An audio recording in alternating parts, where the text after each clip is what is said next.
So hi everyone, this is me. This is Vikrant Shukla. Most of you know me. I have been interacting with you all via different mediums. Even though it was pandemic, we were trying to ensure that the connections that we have do not break, and we are still connected. Whether it is one meetup or the other meetup or any other kind of seminar that we regularly do, so on and so forth. So, with that said, I'll quickly give you a short introduction about myself again because I like to publicize myself as a super man, and I really appreciate you all accepting me as that. This it was Meet Magento 2020 in February, same day, February 4th in Mumbai when we introduced this coined this term, and it was everyone appreciated it. So my name is Vikrant. I work as a business solution architect in Adobe. I have been working with Magento since its inception. I'm actually helping, assisting, or let's say supporting to organize a lot of other Magento meetups across India. And I feel proud about it that I'm able to stand with the community in each and every places. I get opportunity to speak at multiple global events, which actually keeps me connected with the community, and I really love and appreciate the fact that the community loves to hear from me. I love reading books a lot. A habit, I would say, which has come back to me after a long period, and thanks to COVID that it happened.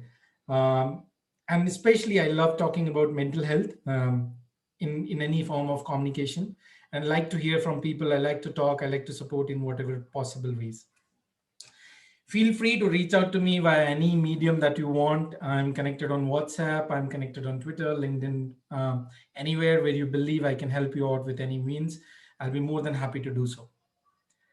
So today we will be talking about creating scalable marketplaces. So why do we want this? We already have the likes of Amazon, PayPal, Alibaba, Rakuten, Flipkart, you name it, right? We have got everyone, and this pandemic has actually helped all of these grow trillions of dollars, right? On one side, we were seeing people walking on foot and people losing their business. On other side, we have seen this mammoth companies making trillions of dollars. So why really? What is the need of marketplace? There are already many of them, and is there really someone who's trying to build this marketplace? Is a question that I have heard from people. So let me tell you, out of these 15 marketplaces that you see, seven of them have started in last 10 years. And in last 10 years, these seven have started and they have grown up to the top 15. See, my today's topic is to highlight how you can create a scalable, robust, uh, multi-million dollar business over marketplace kind of a model using different Adobe products. I would be showing you a scale sample architecture at the very end, which I believe, and we have seen it across different customers and verticals, has the potential to do a multi-million dollar marketplace business. I would not take names of the customer, but I remember Harshid calling out in the morning, and then almost everyone calling out from PayPal, and then we have people from other agencies who said that COVID has been a boost for the e-commerce industry, and so it has inside the e-commerce industry, especially it has uh, for marketplaces as a vertical. We are already seeing a very high number of leads being generated for B2B marketplaces, wherein the companies are now trying to take their year-old process, or let's say the documentation which they were doing, or the business process that they were doing offline, into more of an online model now. And there is a huge demand of B2B marketplaces. So that is where my today's presentation is all about. These are few of the numbers. You would be excited to know that Amazon, so people have said that they would want to prefer buying from Amazon during holiday seasons, and that is where the Amazon has picked up. Then in terms of the research, we know that people actually go ahead and do a research from marketplace first, and then they want to buy it from a brand website and so on and so forth, right? So this is more from the research standpoint. What I am talking about is you offering your customer, or you as a merchant going ahead and creating your own B2B or B2C marketplace out of Magento and Adobe products. And how can you create a scalable, robust solution which can turn out into a multi-million dollar marketplace? What are the steps to do so? What is the marketplace maturity model? I think this is a term coined by McFadden Digital Agency. These people are doing some good work in terms of marketplace, and this is one of the terms that they have coined. And this image I had to take out from one of their presentation, wherein they have actually articulated the maturity model for a marketplace. And this maturity model resonated very well with the idea that I had, and that is why this image. So there are basically, you can say, 5 layers, or let's say there are 5 steps to go ahead and do the e-commerce Magento marketplace, right? The first one is kind of having your own website, like Nike. It moved out from Amazon. Maybe you might have heard of it. Starting before 2020, they decided that they would move out of Magento, they would move out of Amazon marketplace, and they will create their own e-commerce website. And they have created their own e-commerce website. There can be many reasons for it. A brand, I always say, should always have their own e-commerce website. You need to have your customer as a loyal customer, and to create a loyal customer, you need them to transact on your website. Again, I want to very clearly specify, I'm not trying to say that you as a merchant or agency should not sell on marketplaces, but all the merchant and agencies, all the customer or merchant should always have their own brand website.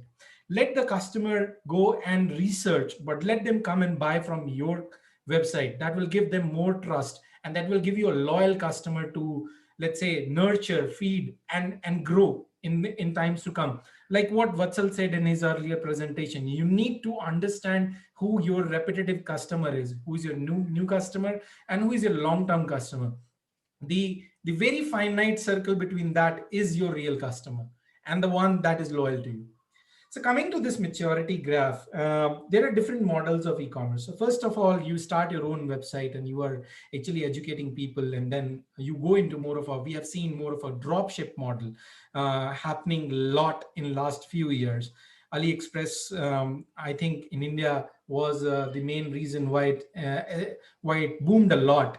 And then merchants establishing their own website and doing dropship, it actually helped a lot many people.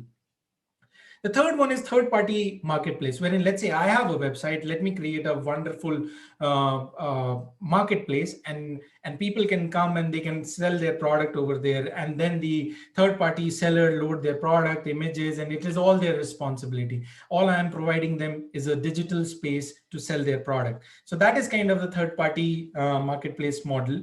The other one is quantitative management, wherein let's say it's the responsibility of the company to procure the product, do physical inventory, do physical management, and then sell the product over using its own name and brand. So that is more of a that is the more mature method of marketplace. The last one, the nirvana stage that we all see, the likes of Amazon, Walmart, Best Buy, or Alibaba, that is the nirvana stage. Um, yeah, so that is the nirvana stage, right? Wherein how the marketplaces are growing, and they are taking care of the end-to-end delivery and procurement and sales. So they are procuring the product, they are taking care of everything, and then they are ensuring that you as a customer are going to get everything that you need under one brand, right? There can be multiple sellers, there can be their own rules, but you as a business are taking care of it, and you are ensuring that your customer gets what they really want out of it. This is the high level component mapping, again taken from McFadden's one of the document that they have. wherein it actually articulates how different sellers, how different buyers, what are the different marketplace components, what are the different let's say areas that is fulfilled by the marketplace operators, which is fulfilled by the buyers, which is fulfilled by the sellers, which is fulfilled by the messaging systems, and how these different system operate. So in this, if you see, there are different models. As I was telling you, the marketplace, as a marketplace, you want your seller to have control on selling their products.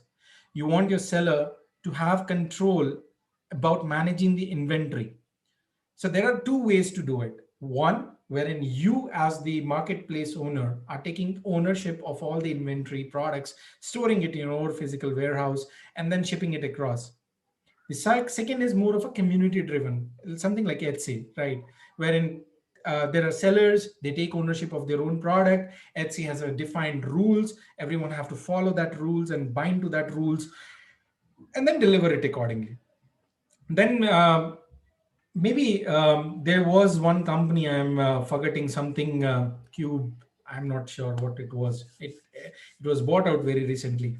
So there was this different model wherein in that model the company was just selling that it's seller's responsibility and you had to abide to the seller buying and selling processes, and it lost its lot of revenue due to that.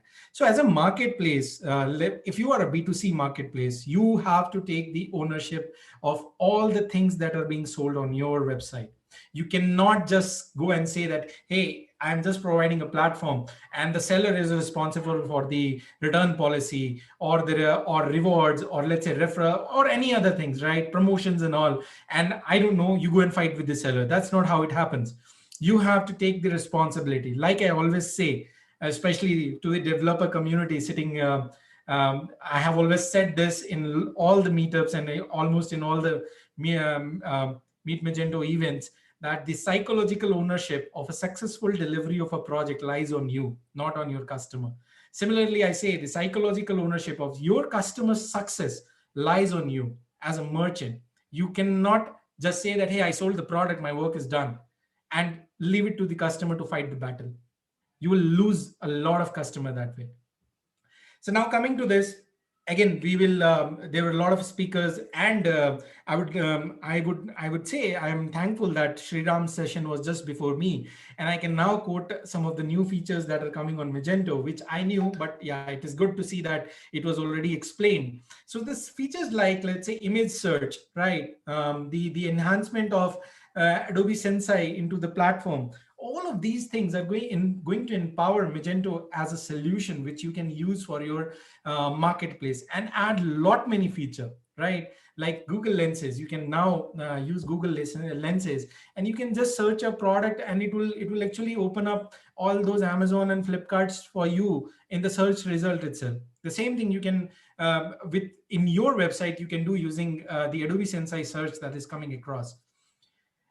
So coming to the point of marketplace, to understand marketplace, there you need to understand different components. So I will actually go to those components again.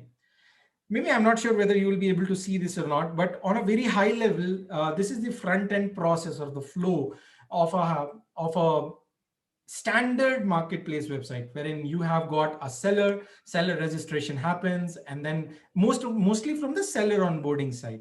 So as a seller, I sign up, I get a dashboard, I go to seller center, my accounts are approved, and once the accounts are approved, then I can go ahead and list my products.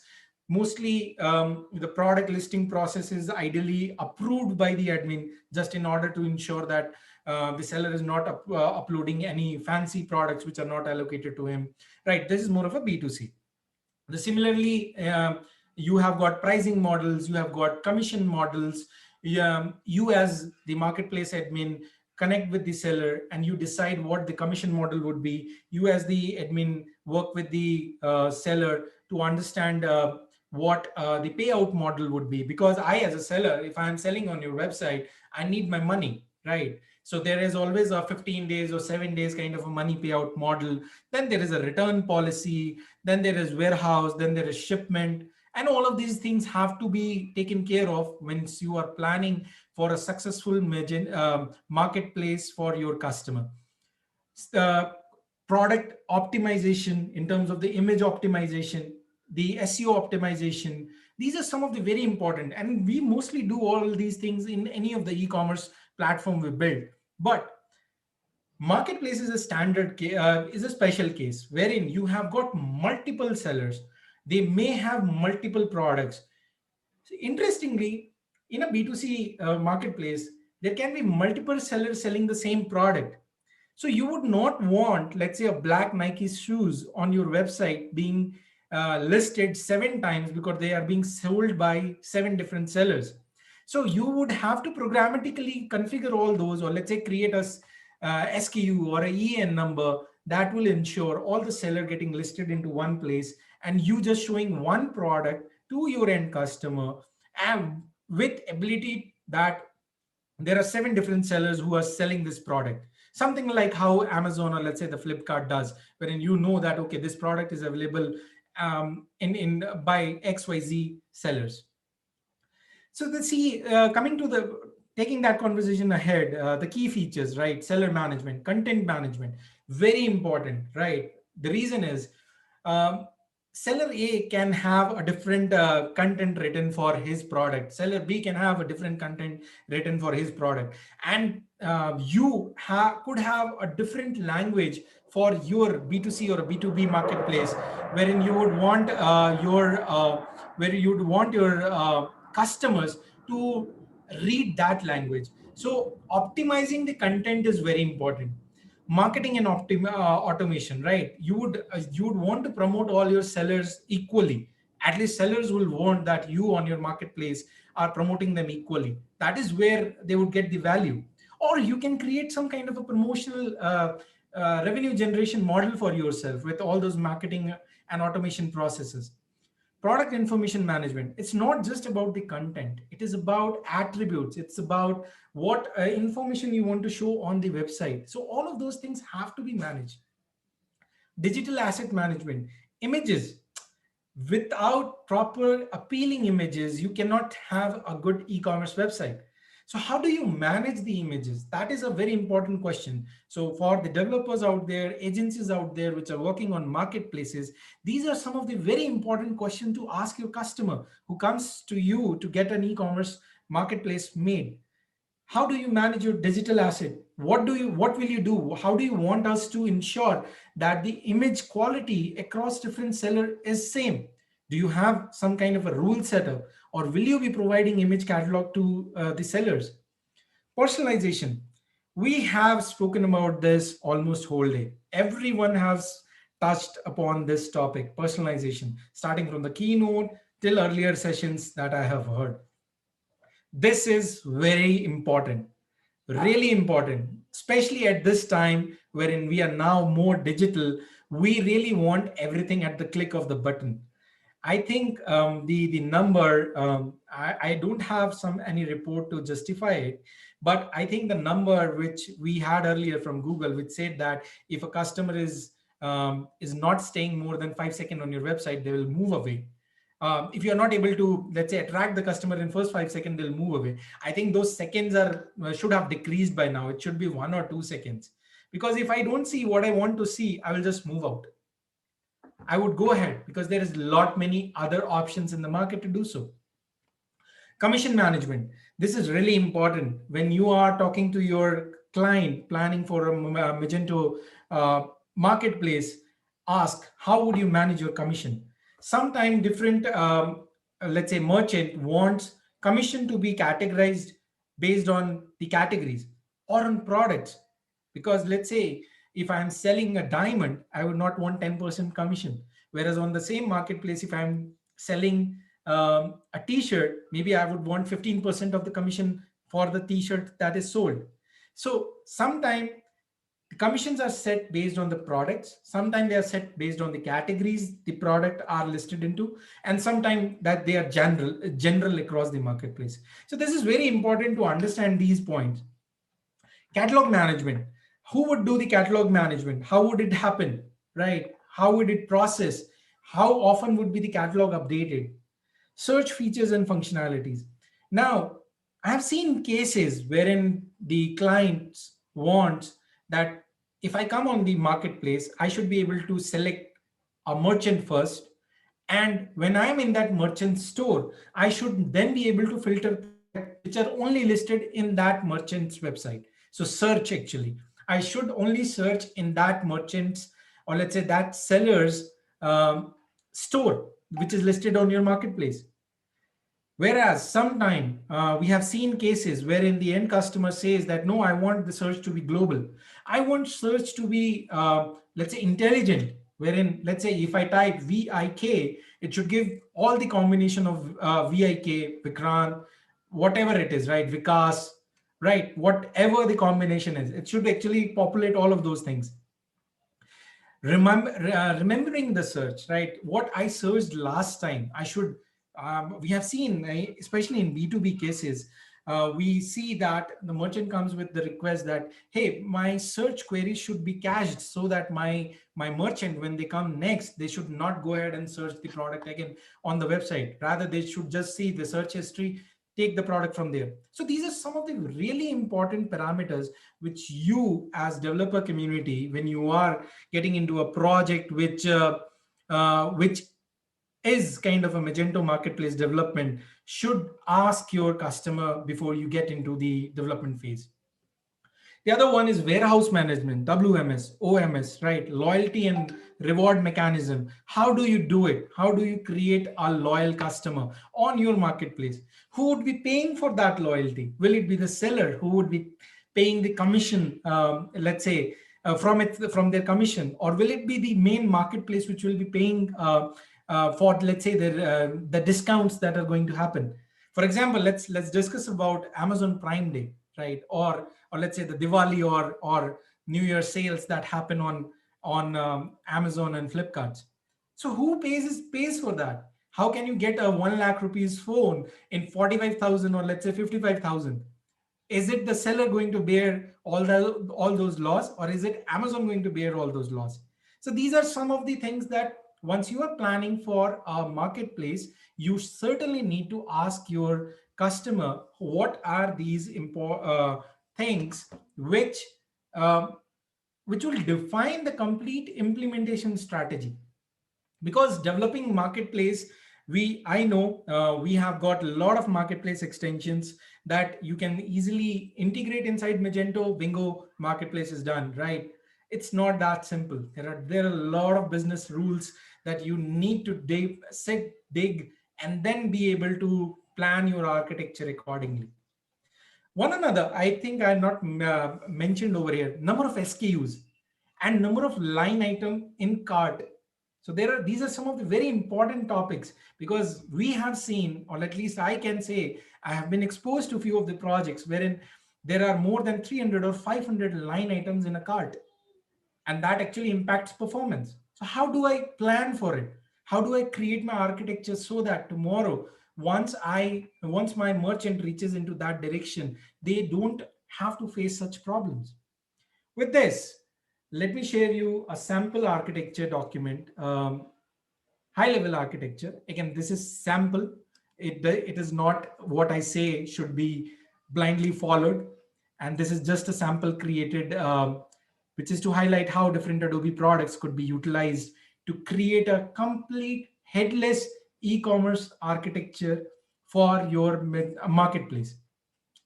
So I'll start my mouse icon to give you more idea. So this is the customer layer. We can expect the customer to come from any of these channels, right? This is the front end layer. You can fulfill the front end using PWA or AEM, right? AEM can be utilized in more of a headless manner to fulfill your front end engine for your e-commerce store. This is the API gateway wherein you can use. This is the microservices layer wherein you can which will talk to your front end in a service isolation manner. Then we have the core commerce engine sitting headless inside here. And then we have Magento Marketplace extension. So you can use any of the Magento Marketplace extension based on your requirement. We all know their name. They are quite popular. So you can choose one of them according to your client's need. You can plan to use one of them. That's completely up to you. So inside Magento, you would see product management, payment integration, site promotion, personalization, For personalization, you can either use Adobe Target or Adobe Sensei, which is kind of natively inbuilt inside Magento. If you need a deeper penetration into personalization, you can certainly go ahead with Adobe Target. Then comes the digital marketing solutions, wherein you can use Adobe Analytics and Adobe Campaign to understand your analytics around how your customers are behaving, how different sellers are performing, and you can actually feed this information back to your sellers and tell them that, hey, let's say last year during Christmas you were able to sold kids toys more. Why don't you populate your store with more kids toys? So that way you will empower your sellers to go ahead and plan with some data rather than just buying a lot of stuff in their shop. Campaigns, you can actually plan how you want to do campaigning around Magento, around Adobe Campaigns, and it can integrate headless with Magento. AEM and Magento, I remember there was a question earlier in this session, in earlier session around SIF. It is completely integrated. You would find all the Magento out of box capabilities, SIF created for it and ready to be utilized, documentation and all available on DevDocs and on Adobe documentation. Then you have got middleware. It can be any middleware that you want to use. Because the reason why I say middleware is because we are talking about an enterprise grade e-commerce marketplace platform over here. I personally do not recommend integrating your OMS, your WMS, your ERP directly with the Magento commerce system. Rather, having an integration layer in between, which will certainly help you optimize and scale your solution. Then we have got different, let's say, business specific implementations. I have seen implementations like, let's say, hey, I've got my own personalized warehouse. I want to integrate that. That can be system 1, system 2, system 3. The integration again has to happen via middleware and has to talk to Magento headlessly. And that is where you actually are going to utilize the complete potential, or let's say the power. I would say it unleash. You'll unleash the power of all the products if you use them in a service isolation headless manner. Then we have got shipping partners, CMS, right? It could actually feed into the front end as well. I can say if in an enterprise grade e-commerce marketplace website, you would want to use AEM because you can do a lot of content authoring in there, and you get a lot of power to play with content. We have heard this content is the king and blah blah blah, all of those things, right? So that is where content is still the king. You have to actually, you cannot go with the theory of sell, sell, sell. The homepage cannot in this era have a scroller of bestsellers. That's not how it happens. I know you would debate with me that, yeah, in Amazon, I do see that. But in Amazon, it actually personalizes the product based on what you have purchased earlier. It doesn't just randomly throw you bestsellers based on what different sellers have purchased on Amazon in different categories. ERP systems and then data lakes. And then these are some of the external systems which can connect based on your needs, right? Like WhatsApp, like ARVR, like customer loyalty, like gift coupons, like chatbots, automated tools, and other basic business requirements. So again, to specifically call out, this is not, I would not say that blindly follow this architecture, but yes, this architecture is something which if utilized in as per the business needs that your merchant might have, using different Adobe products that I called out, and unleashing the power of headless commerce with service isolation and middlewares in place, I think you are looking at a success story of multi-million dollar marketplace setup for both B2B and B2C. I know I'm running close to my time, and luckily I'm close to my slides as well, because I kept my slides very slow. I knew I had to spend a lot of time on that architecture thing. These are some of the reference links that that I followed. And with this, I thank you all for hearing me out, for bearing with me. It has been a very rapid speaking session. Again, thanks a lot. Always happy to assist you. Please feel free to hit me over any of the social link if you believe I can help you with anything. With this, I stop my screen share. And since I was the one who introduced this speaker, I don't get the option to take question and answers. I'm happy to take any question and answers via offline mediums. Thank you all. You guys have been a great um, listeners, and it has been a great day of learning so far with Meet Magento India. I really wish and pray next year we are all in a single meeting physically with each other. Thank you. With that, good evening.